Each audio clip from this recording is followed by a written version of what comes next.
솔로몬 오늘 열왕기상 2장 36절에서 46절, 열왕기상 2장 36절에서 46절까지 말씀 교독하겠습니다. 오늘은 4월 29일 화요일 아침입니다.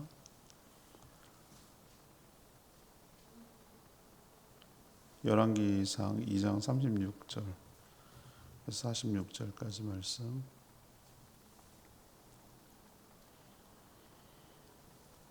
왕이 사람을 보내어 시므이를 불러서 이르되 너는 예루살렘에서 너를 위하여 집을 짓고 거기서 살고 어디든지 나가지 말라. 너는 분명히 알라. 내가 나가서 기드론 시내를 건너는 날에는 반드시 죽임을 당하리니 내 피가 내 머리로 돌아가리라. 시므이가 왕께 대답하되 이 말씀이 좋사오니 내 종 왕의 말씀대로 종이 그리 하겠나이다 하고 이에 날이 오래도록 예루살렘에 머무니라. 3년 후에 시므이의 두 종이 가드왕 마아가의 아들 아기스에게로 도망하여 간지라. 어떤 사람이 시므이에게 말하여 이르되 당신의 종이 가드에 있나이다.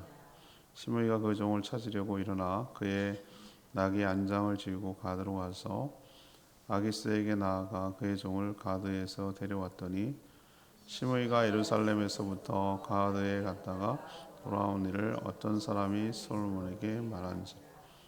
왕이 사람을 보내어 시므이를 불러서 이르되 내가 너에게 여호와를 두고 맹세하게 하고 경고하여 이르기를 너는 분명히 알라. 내가 밖으로 나가서 어디든지 가는 날에는 죽임을 당하리라 하지 아니하였느냐. 너도 내게 말하기를 내가 들은 말씀이 좋으니이다 하였거늘 내가 어찌하여 여호와를 두고 한 맹세와 내가 내게 이른 명령을 지키지 아니하였느냐. 왕이 또 시므이에게 이르되 내가 내 마음으로 아는 모든 악 곧 내 아버지에게 행한 바를 내가 스스로 아나니 여호와께서 내 악을 내 머리로 돌려 보내시리라. 그러나 솔로몬 왕은 복을 받고 다윗의 왕위는 영원히 여호와 앞에서 견고히 서리라 하고 여호와의 아들 브나야에게 명령하매 그가 나가서 시므이를 치니 그가 죽은지라. 이에 나라가 솔로몬의 손에 견고하여지니라. 아멘. 솔로몬이 시므이를 불러 거주 지역을 예루살렘으로 한정시켰습니다. 이탈하면 죽일 것이다 이렇게 경고를 했죠. 그리고 또 그렇게 하겠다고 약속을 했습니다. 3년 정도는 잘 지켰어요. 그런데 시므이가 자기 종이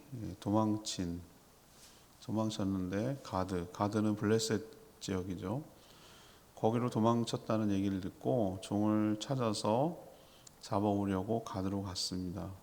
뒤늦게 솔로몬이 이 사실을 알게 된 거예요. 예루살렘을 떠나지 말라고 그랬는데 솔로몬은 하나님 앞에서 맹세한 경고, 이 경고를 가볍게 여기고 왕의 명령을 무시한 죄를 물어서 그를 결국 약속대로 죽였습니다.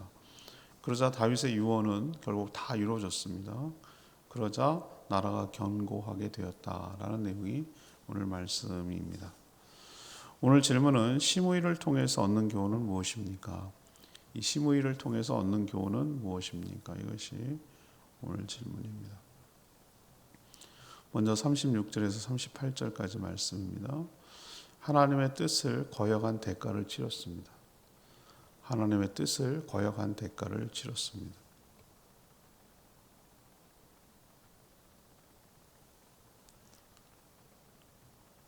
다윗은 이 36절에서 38절까지인데요.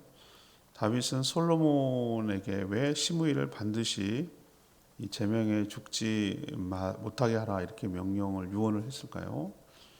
시므이는 압살롬 반역 때 다윗이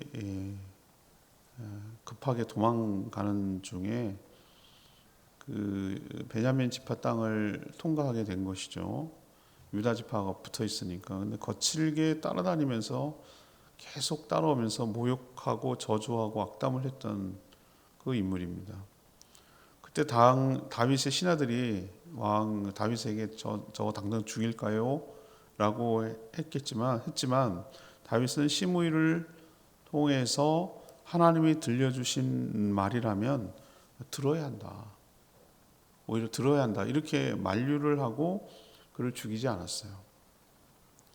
그리고 또 다시 복귀를 할 때 살려달라고 막 엎드리는, 강가에서 나루터에서 엎드리는 것을 죽이진 않겠다고 얘기는 했죠. 근데 뒤에 죽을 때 시므이를 죽이라고 유언으로 명령했을까? 그것은 어떤 개인적인, 주일날도 설명했지만 어떤 개인적인 감정 때문에 그런 것이 아니에요. 시므이를 통해서 지파의 분열 그리고 반란이 일어나면 국가의 통합과 안정에 문제가 되기 때문에 그러는 거예요. 이런 식으로 우리도 보면은 얼마나 우리가 학연, 혈연, 지연 같은 것으로 이기주의에 빠질 때가 얼마나 많습니까? 크고 작은 간에 말이죠. 옛날엔 저 귀덕리하고 금속리 사람들이 어장, 해삼, 전복 이런 걸 놓고 서로 다퉜어요. 이해관계가 있기 때문에. 풍력발전소를 갖다가 놓는데 이걸 제주도 관할로 할 거냐, 전라남도 관할로 할 거냐. 지금도 얼마 전에 그거 가지고 다퉈요. 다 이해관계가 있기 때문에. 우리 지역에다가 뭘 유치해야 된다. 뭐 에이펙 정상회담에 경주랑 제주랑 붙었다가 결국은 경주로 넘어갔잖아요.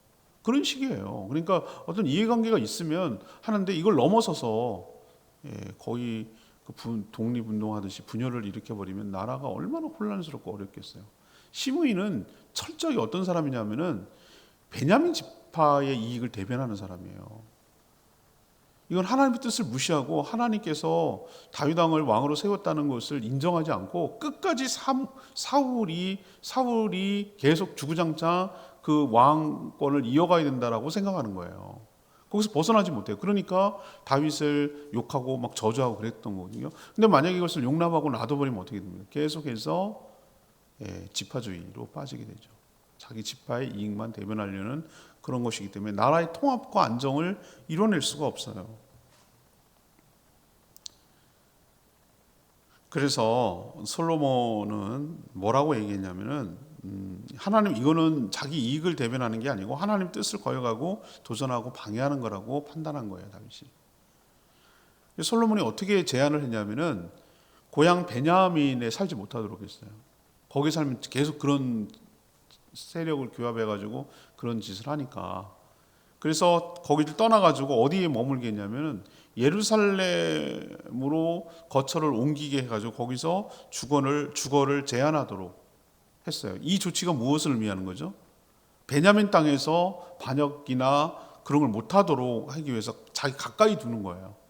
가까이 두어서 그것을 차단시키려는 것이죠.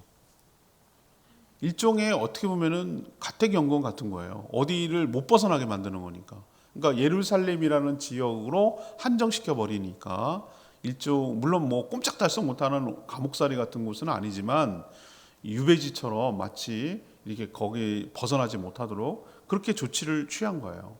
이걸 보면 그렇구나. 하나님의 뜻을 거역하면 거기에 대한 대가를 반드시 치르는구나라는 것을 이 시므이를 통해서 우리는 알게 되는 것이죠. 두 번째 우리가 얻는 교훈은 39절에서 41절까지 말씀이에요. 왕의 명령과 맹세를 가볍게 대했어요. 왕의 명령과 맹세를 가볍게 생각했다는 거죠. 아버지 다윗은 제명에 죽지 못하게 하라고 유언했지만 솔로몬은 그렇다고 당장 죽이지 않았어요. 그렇다고 뭐 아무 이유 없이 너 죽어 이렇게 하긴 좀 왕이 그렇잖아요. 명분이 있어야 되잖아요. 명분. 그 죽일 만한 이유가 있다라는 게 발견돼야 되는데 그래서 오히려 베냐민 지파 땅에 살지 못하게 하고 예루살렘으로 한정시켜 거주하게 함으로써 가까이 둠으로써 반란을 지속적으로 감시하려고 하는 솔로몬의 지혜가 돋보이는 거죠. 솔로몬은 시므에게 예루살렘 지경, 기드론 시내가 거기 예루살렘과 경계하는 그 시내거든요. 거기 넘어가지 마라라고 명령했고 시므 입장에서도 뭐 당장 죽는 것도 아닌데 그렇게 하겠습니다라고 맹세를 한 거죠. 죽을 수도 있는데 왕이 돼가지고 3년은 잘 지켰어요. 3년 지키는 것도 되게 못 참아 어떤 사람은 똥개가 뭘 참지 이런 거지 뭐 못 참아요. 사람이 어떻게 고기만 살려고 그러면 답답해서 어떻게 살겠어요. 전 살려면 살 것 같은데. 아무튼 막 돌아다니는 거 좋아하는 사람은 못 살아요. 하지만 이제 문제가 생겼어요. 자기 집의 종이 가드가 블레셋이거든요. 이쪽 왼쪽 이쪽 서쪽으로 넘어가야 하는데 가드로 도망쳤다라는 자기 얘기가 들은 거죠. 아니 종이 욕을 노렸나? 뭐 이런 생각도 들어요. 저는 주인이 못 움직인다는 걸 알고 도망치면 나를 어떻게 잡으러 오겠나? 이렇게 생각을 했는지도 모르죠. 아무튼 그래서 도망쳤어요. 그래갖고 주인만이 종을 잡아올 수 있거든요. 권리가 있거든요. 그래서 직접 나서서 가드로 가가지고 찾아왔어요. 종을 데려왔어요. 근데 이 소문이 누구에게 들어갔습니까?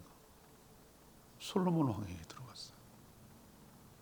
시므이가 예루살렘 지역을 벗어나서 가드까지 종을 찾으러 갔다가 왔습니다 라고 했어요. 여러분 생각은 어떠세요? 충분히 있을 수 있는 얘기잖아요. 여러분은 그런 생각 안 드세요? 아니 그러면 옛날에 종은 큰 재산이었거든요. 종이 도망쳤는데 그냥 놔둬? 말도 안 되지. 우리 막 어떨 땐 1,000원이 아쉬워갖고 막 싸우고 막 그렇게 막 난리를 칠 때가 있는데 아까워가지고 종이면 큰 재산이야 말 자기 노동력. 그러면 당연히 찾아와야지. 그거 갖고 뭐라고 하면 돼?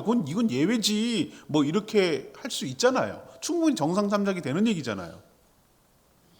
그런데 시므이가 경솔했어요.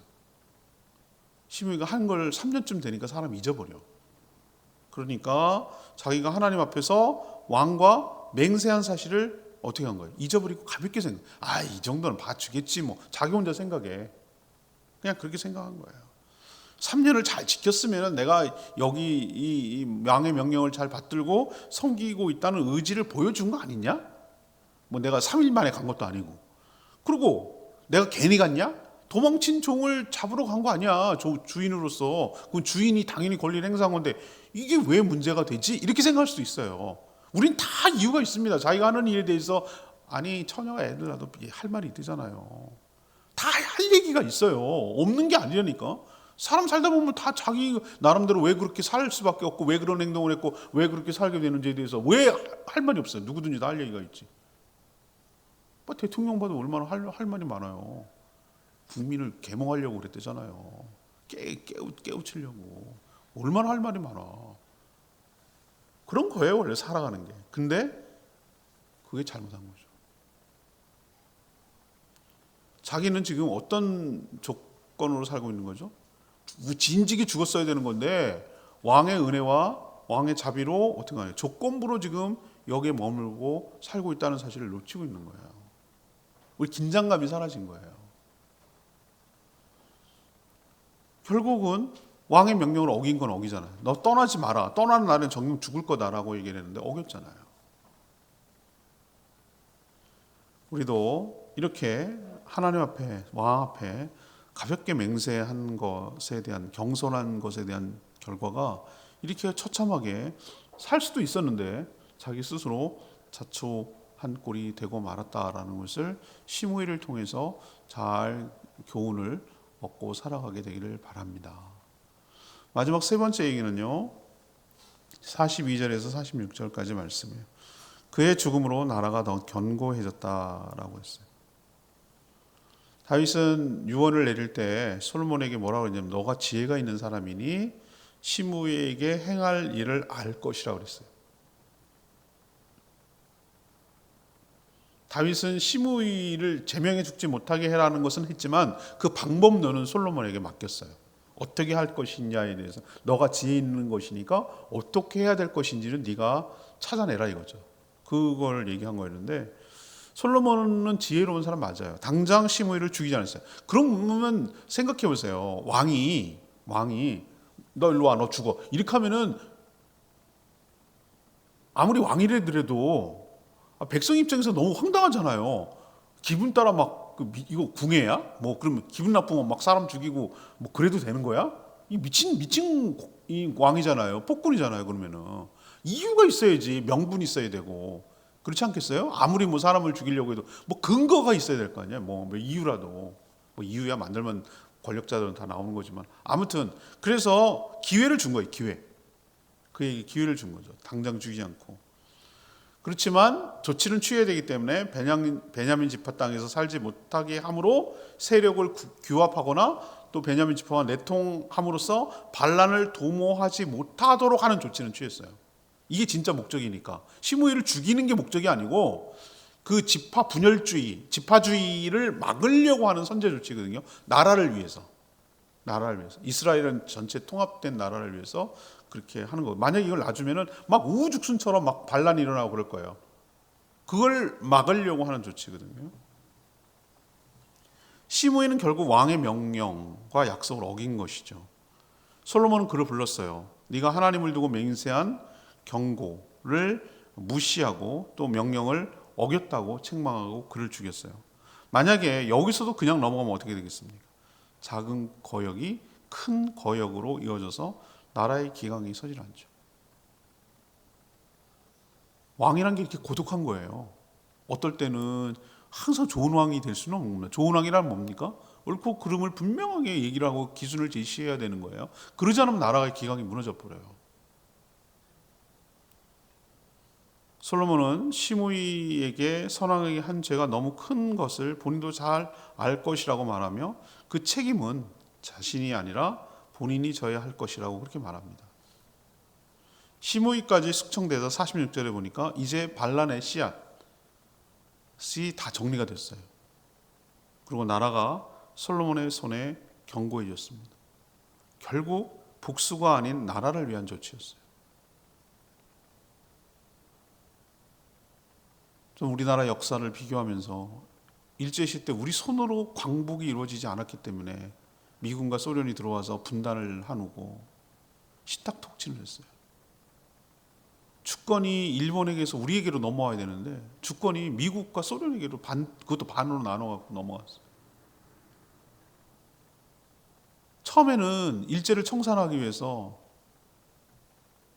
조직도 하고 활동도 했어요. 근데 더 시급한 게 일제 청산보다 반공이 더 중요했어요. 북한 공산주의가 내려오면 큰일 난다고 생각을 하고 미국이 그것을 우리나라를 예뻐서가 아니라 공산주의의 방어막으로 삼으려고 우리를 그런 민주주의 국가로 만들려고 나라를 세우려고 했어요. 그래서 친일 행각을 했던 여러 가지 친일파들을 싹 정리할 기회를 놓쳤어요. 우리나라가. 그게 지금까지도 저는 두고두고 우리나라에 지금 어려움을 준다고 생각해요. 좋은 사례가 있어요. 2차 세계대전 때 독일이 마지노선이라고 하는, 우리 맨날 마지노선 그게 이제 거기를 통과하면은 프랑스가 넘어가는 건데 거기를 지키고 거기는 설마 넘어오지 못하겠지라고 생각했는데 독일군이 숲을 통과해가지고 프랑스를 진격해가지고 파리를 점령했어요.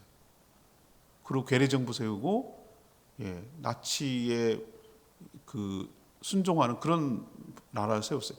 여태까지 치욕스럽거든요. 독일한테 프랑스가 그런 식으로 당해준 적이 없었던 거예요. 그렇지만 세계 2차 세계 미국의 개입으로 세계 2차 세계대전이 연합군의 승리로 끝났어요. 독일군의 패로 끝났죠. 그 뒤에 프랑스가 한 일을 여러분 주심히 보셔야 돼요. 세계사를 연구해 보면.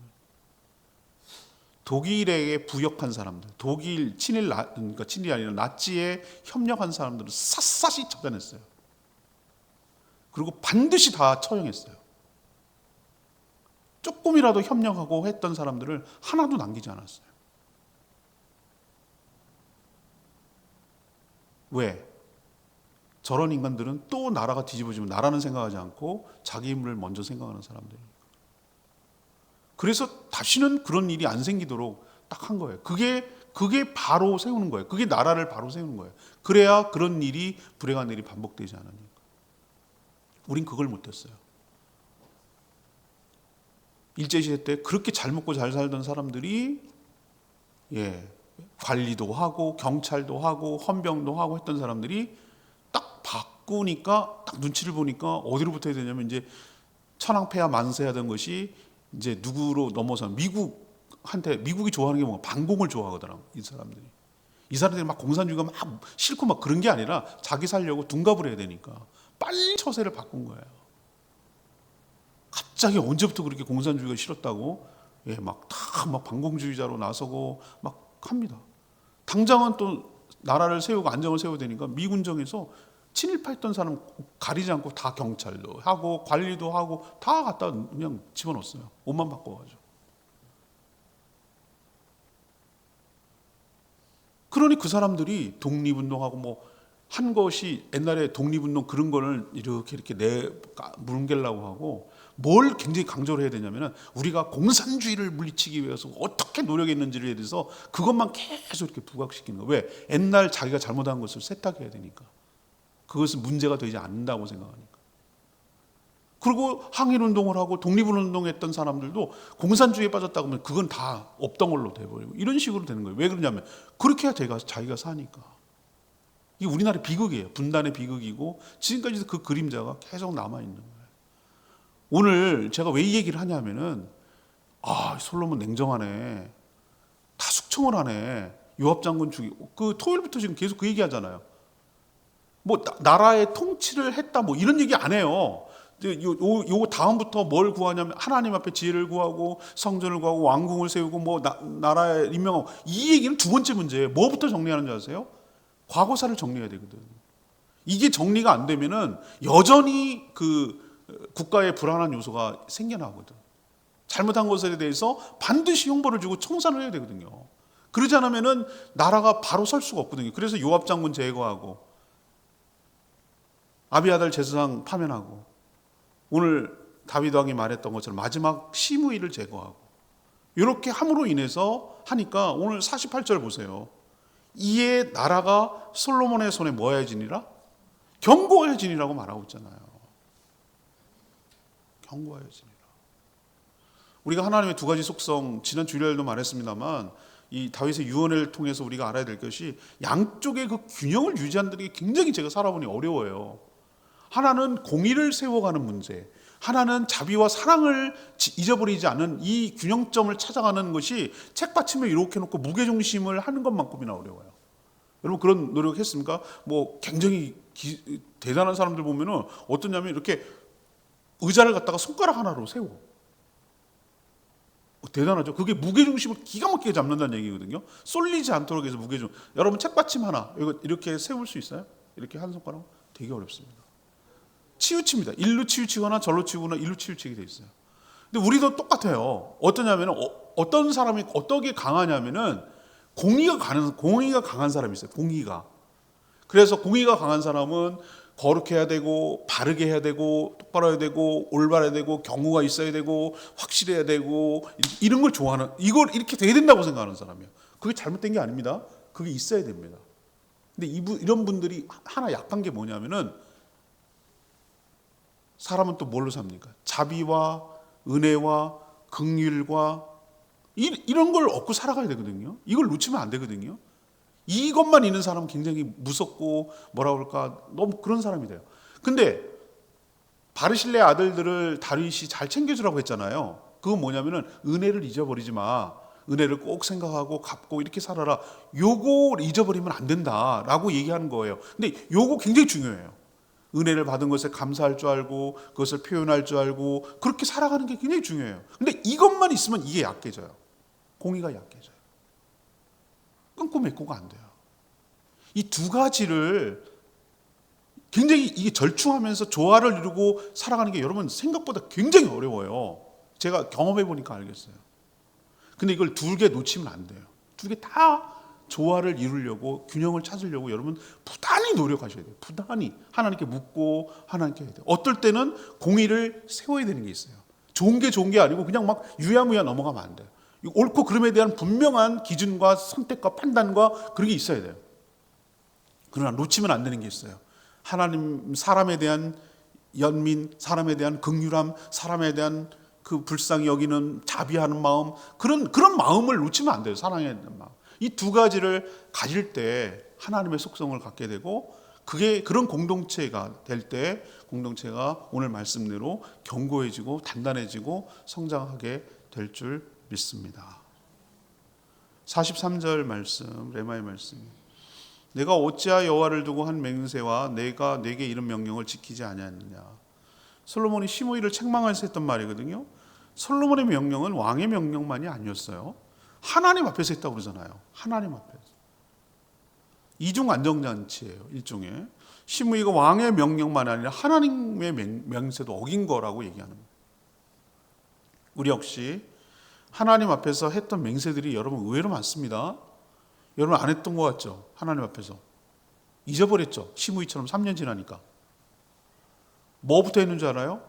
1번 결혼할 때 결혼서약 여러분 했어요. 다 잊어버렸죠? 잊어버렸지 뭐. 그냥 막 그때 정신이 없어가지고 내가 이쁘게 나왔나 이것만 중요하지. 예, 다 잊어버렸어. 그때 했던 약속이 하나님 앞에서 한 약속이에요. 또 하나는 뭐였죠? 세례 받을 때 하나님 앞에 내가 주인이 바뀌었다고 고백하는 거거든요. 이제는 내가 주인님이 바뀌었다. 내가 지금까지 내가 주인으로 살았으나 이제부터는 예수 그리스도가 나의 주인이심을 고백합니다. 이제는 주인의 말에 순종하며 살겠습니다. 그거거든요. 그걸. 그리고 그거를 하나님 앞에서 그다음에 모든 성도들 증인들 앞에서 약속한 거거든요. 그거 지켜야 됩니다, 여러분들. 아주 대표적인 것만 내가 얘기해서 그거 말고도 여러분이 기도하거나 뭘 서원하고 뭐 할 때 하나님께 했던 약속들 되게 많을 거예요. 저는 하나님 앞에 약속 있잖아요. 제가 얘기했잖아요. 하나님, 제가 목회 하나님 하는데 하나님께서 저의 가정을 책임져 주세요. 그러면은 저 진짜 충성을 다해서 하나님 앞에 할게요. 그렇게 내가 했던 기억이 나는 거예요. 내가 목사 안수 받을 때 93년도에 목사 안수를 94년도구나 4년도에 받았는데 그때 한 생각이 나거든요. 그럼 나는 그 약속을 지켜야 되는 거예요.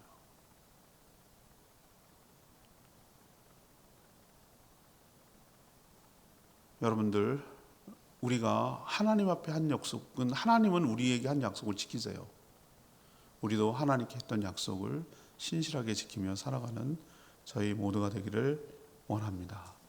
내일부터 이제는 솔로몬이 어떻게 기도를 하고 어떻게 성전을 세우고 이런 여러 가지 통치에 대해서 이야기할 건데 오늘로서 이제 숙청 작업이 마무리되는 것이죠.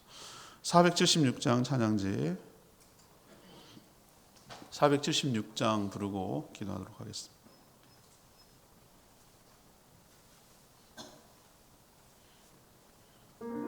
476장 주님 말씀하시며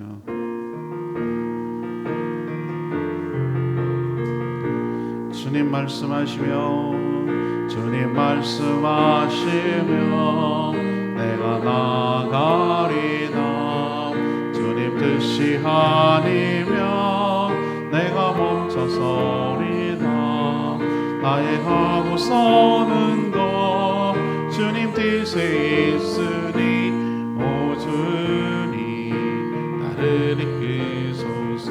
주님 말씀하시며 주님 말씀하시며 내가 나가리나 주님 뜻이 아니며 내가 멈춰서리나 나의 가고 서는 것 주님 뜻에 있으니 오 주님 나를 이끄소서. 뜻하신 그곳에 나 있기 원합니다. 이끄시는 대로 순종하며 살리니 연약한 내 영혼 통하여 일하소서. 주님 나라와 그 뜻을 위하여 뜻하신 그곳에 나 있기 원합니다. 이끄시는 대로 순종하며 살리니 연약한 내 영혼 통하여 일하소서. 주님 나라와 그 뜻을 위하여 주님 오 주님 나를 이끄소서. 오늘 시므이 보면서 여러분 이걸 개인적인 사적 복수라고 여러분 생각하시면 안 돼요. 하나님의 나라 관점에서 봐야 돼요. 시므이는 하나님의 뜻을 어긴 사람이에요. 왜냐하면은 사울 왕이 계속 되리라고 하나님 하지 않았어요. 다윗으로 진적으로 바꿨지만 오히려 다윗은 하나님이 세운 왕을 살리려고 했어요. 그렇지만 사울 왕이 끝까지 거부하다가 결국 자기가 죽음을 자초했는데 시므이는 그래도 사울 왕 베냐민 지파가 주구장창 왕이 되어야 된다고 생각하는 사람이 하나님의 뜻을 어기는 사람이에요. 세력을 부합하고 다윗을 저주하고 하나님의 뜻을 정면으로 배치하는 사람이거든요. 그걸 놔두면 어떻게 되겠어요? 계속해서 반란이 일어나고 계속해서 어려움이 생기거든요. 그래서 처형하라고 한 거예요. 기회를 줬어요. 살 수 있는 기회가 있는데 자기가 스스로 하나님 앞에 왕의 명령을 가볍게 여기고 어겨서 죽었잖아요. 그렇게 되자 공의가 세워지는 거예요. 여러분, 암덩어리 끌어안는다고 살 안 됩니다. 고름덩어리 끌어안는다고 그거 살 아니에요. 도려내야 되고 잘라내야 되고 수술해야 될 때가 있는 거예요. 그게 공의를 세우는 거거든요. 근데 또 그렇게 칼질만 하면 난도질하니까 생살도 잘라낼 수 있으니까 조심해야 되지만 이 공의와 사랑을 잘 구별하고 할 줄 알아야 하나님 뜻이 실현되거든요. 시므이를 죽었더니 폭군이 되었더라 이렇게 말 안 하잖아요. 성경에서는 시므이가 해결되니까 나라가 견고해졌다라고 하잖아요. 이 뜻을 여러분 잘 해석하고 이해를 해야 될 줄로 믿습니다. 저희도 공의와 사랑을 균형 있게 살게 해달라고 주여 외치며 기도합니다. 주여 하나님, 주님 말씀하시며 내가 나가리다. 주님 뜻이 아니면 내가 멈춰서리다. 나의 가고 서는 것 주님 뜻에 있으니 오 주님 나를 이끄소서. 뜻하신 그곳에 나 있기 원합니다. 이끄시는 대로 순종하며 살리니 연약한 내 영혼 통하여 일하소서. 주님 나라와의 뜻을 위하여 오 주님 나를 이끄소서.